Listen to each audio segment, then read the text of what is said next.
Hi guys, welcome back to my channel. If you're new here, my name is Allison. I'm 28 years old. I work in healthcare and I do content creation on the side. On YouTube, I post a lot of videos about my personal finances, how I'm paying off my debt, how I budget, and also some lifestyle content as well. Today's video is going to be another how I budget my bi-weekly paycheck video. I absolutely love making these videos. I feel like they help me keep accountable and stick to my budget, but I also find them interesting and I like watching other people's videos when they make this kind of content. So yeah, let's get into it. Let me preface this by saying this paycheck is very different than my normal ones, and this month is just a little different than normal because May is a month where I get paid 3 times because I get paid every other Friday, and it lines up that I'm getting paid three times this month. And then I also got paid out for my tuition reimbursement from my employer in this pay period, so it is a lot higher than what it normally is. Just FYI, if you're like, holy crap, what do you do for work that makes so much money? Just know that I got tuition reimbursement from my employer. And again, to be fully transparent with everybody, I got $3,000 from my employer for tuition reimbursement. And typically, like, I feel like a lot of hospitals do it the same way. My last hospital was exactly the same amount. Some are a little higher. I've seen like $5,000 tuition reimbursement for like a year, for like a school year. You only apply for it once, but like, say I had only been taking one class and it was worth like $1,000 in like the spring, I could apply for that $1,000 reimbursement, but then for the whole year you get $3,000. So like if I took another class in the summer and that was like $600, I could apply again. But my whole semester for my last semester of school was like over $3,000. It was like $3,600. So when I applied for the reimbursement, I got the full amount because my classes were equal or above that amount of money, if that makes any sense. So I did get the full amount from my employer, and you can do that every year. Every like school year or calendar year, you can apply for that if you're going back to school. So I did get it last year from my previous employer, and then I got it this year from this employer. So it actually helps so much considering like how much school is. Honestly, and it kind of worked out in like a good situation for me and timing wise, because I had to pay my last bill before I got the reimbursement. So like my school tuition's already done, it's paid for. I'm in my last semester, that was already paid for. So now this money can be used for other things, and it's being used to pay off my student loans, probably some of my debt as well in this, and for my wedding. So all that to say, this is just a little bit different than normal, but bear with me and we'll go through and break it down for you guys. So with the tuition reimbursement, my income from my paycheck for my job was $5,360, which is crazy. So basically that means that like normally my paycheck is $2,360, but then I got the $3,000, and that goes untaxed because it is like a tuition reimbursement payment. So, and I googled it because I was like, why does that not get taxed, or do I have to pay taxes on it at the end of like next year? And the answer is no, because it's for education. So let's go. That's super exciting. And then I had got $300 from a gift for the wedding, and that just went right into my account. So that was also really helpful and good timing. And then honestly, I only had $10 left in my checking account, which is embarrassing, but hey, it happens. I think it was mostly because I thought something was gonna get taken out like a day or two later, and it ended up getting taken out of my account. So you know what I mean? Like, it just was a little lower than anticipated, but it's fine. It's fine. We didn't go in the negative. It's fine. As always, I start off by saving my rent. So last paycheck I saved $200, and this paycheck I'm saving $650, and that's because my total rent payment is $850. So I'm breaking it down this way this time because I had to make my car payment and my car insurance in my first pay period. So just gets a little pricey in my first pay period, so I have kind of switched it up to break it up a little bit differently. But I also wanted to totally pay for my rent with these 2 paychecks, because so then my next paycheck, which is like on the 31st of May, I won't have to worry about rent at all, so that's super exciting. That leaves me more room to play around with my money from that paycheck. So yes, $650 goes to rent. Then I put $100 into my savings account, and that is for our future house, hopefully, that we can afford one day. I like to at least put a little bit in there if I can. Obviously I would like to put more into my savings, but I just think right now I want to at least put a little bit in there. I think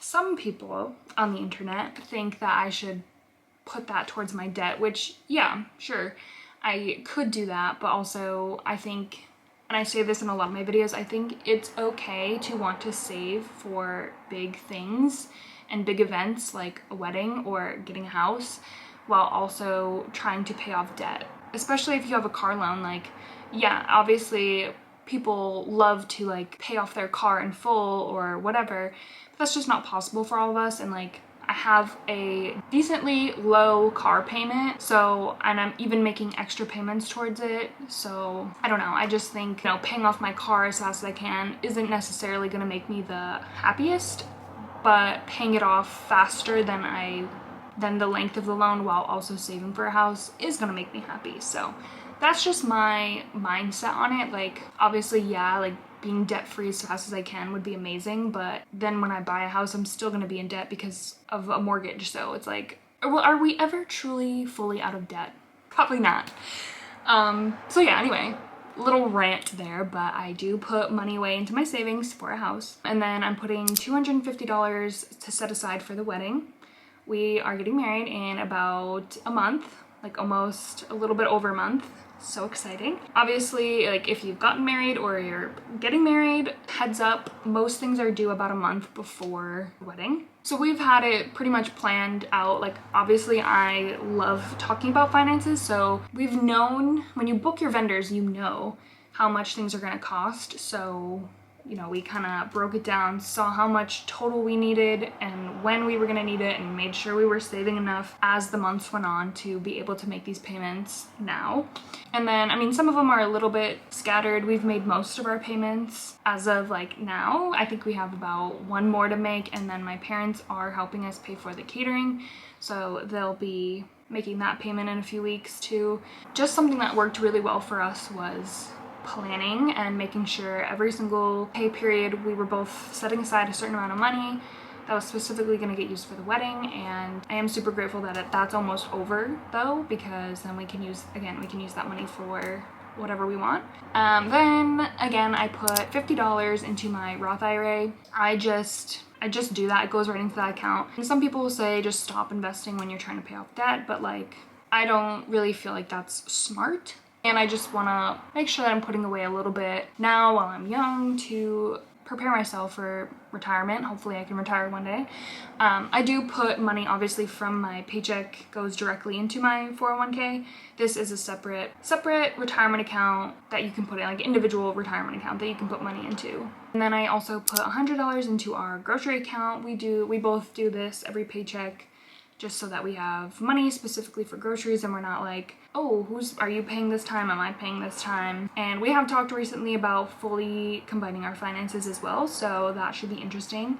Mostly because like I have everything so planned for my finances, but I think it's smart that we would combine our finances, especially when we're gonna be getting a house and like have all these payments for a mortgage, utilities, whatever. It just makes more sense for our money to be combined, but that is coming down the line. Should be interesting. And then subscriptions during this next 2 weeks, I usually go through, I have a list, and then I look and see which subscriptions are coming out during these next 2 weeks. And it's about $69. And that is my Planet Fitness subscription, which is $10. My Blink subscription, which is the little cameras that I have for around the house, and we just got one for the front door. That is $10.63. My Amazon Prime, which for some reason I signed up for the student one, but then now it's back to the regular Prime, so it's $14.99. I don't know, whatever. Not worth my troubles, really.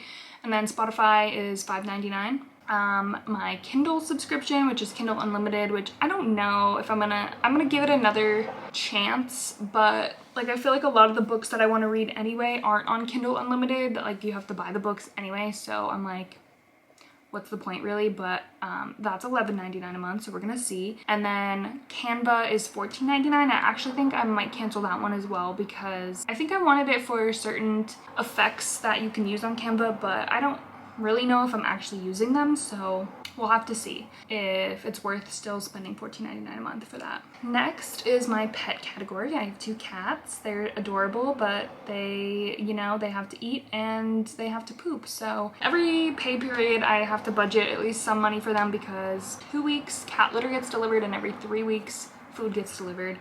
So this time it's just food, and that is $46 for 2 cats to eat for 3 weeks, which I guess is not that bad. Per can, it's really not that expensive, but pet expenses, they're real.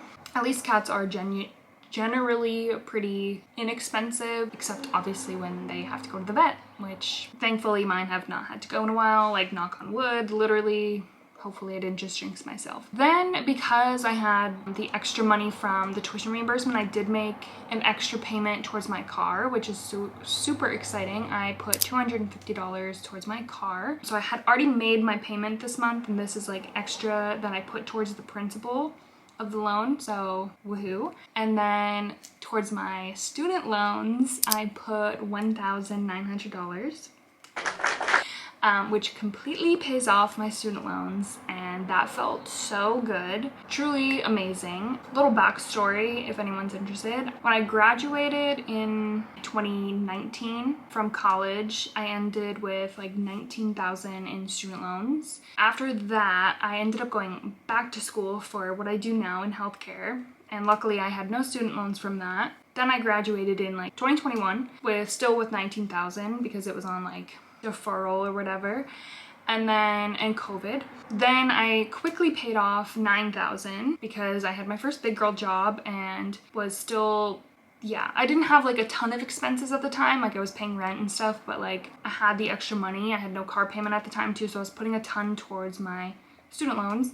And then that whole thing with Biden and like the potential like $10,000 student loan forgiveness, I kind of like put it on pause because we were still on like the COVID pause and there was no interest and no anything. So I was like, whatever, I'll just let it sit at $10,000. And then like last October when things like hit the fan and the forgiveness didn't pass, I was like, whatever, I'm just gonna start paying it again because I wanna just totally get rid of them. I started trying to pay them off, and I have a previous video, I'll link it here, on how I used TikTok to help me make like $7,000 to help me pay off these student loans. And then with this tuition reimbursement as well, I can pay them off. So it has been a journey, but that is my like student loan payoff summary of my journey here. I do know that I'm grateful even for the amount that I had at the beginning. Like only having $20,000 in student loans isn't really that bad comparatively to like what some people have. It's my journey, and I'm so grateful that I can pay them all off. And then next, obviously I had leftover money because the tuition reimbursement was $3,000, but I only owed $1,900 on my student loan. So obviously I had a little extra plus the money I got from as a gift for the wedding.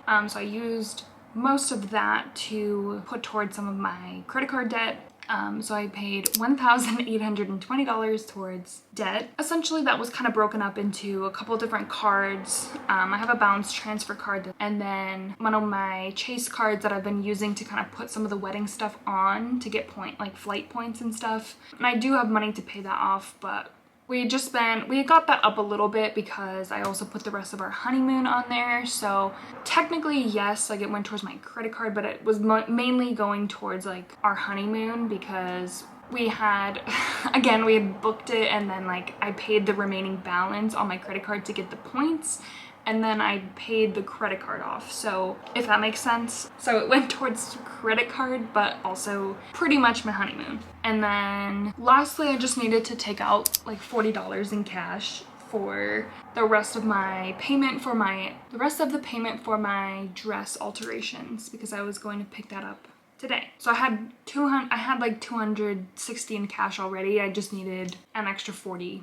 for that, but I needed to include that because it's part of the budget. That brings my total to $5,275, which is crazy that all that money is just gone. That's pretty much how I budget, because then like when you subtract that from the numbers from the beginning, that leaves me with $384 for the next 2 weeks. And that's pretty standard what I try to keep in my checking account, because that usually covers, as you saw that I only had $10 left in my checking account, that pretty much covers most things that I need in 2 weeks, and I try not to go above that. But that does also include gas, because I budget that into there, and I usually spend like maybe $160 to $180 in gas, because I do drive a lot for work, which is a bummer, but it is what it is. Yeah, I would say roughly like $200 for the next 2 weeks. That typically covers like letting us get dinner maybe once a week or so. Sometimes I pick up a coffee at Dunkin' on the way to work, or you know, whatever have you that I buy. Also, I am getting my nails done, so I did kind of forget to include that. That is the gist of my budget and where all my money goes. I hope you guys enjoyed this video, and we will see you guys in the next video.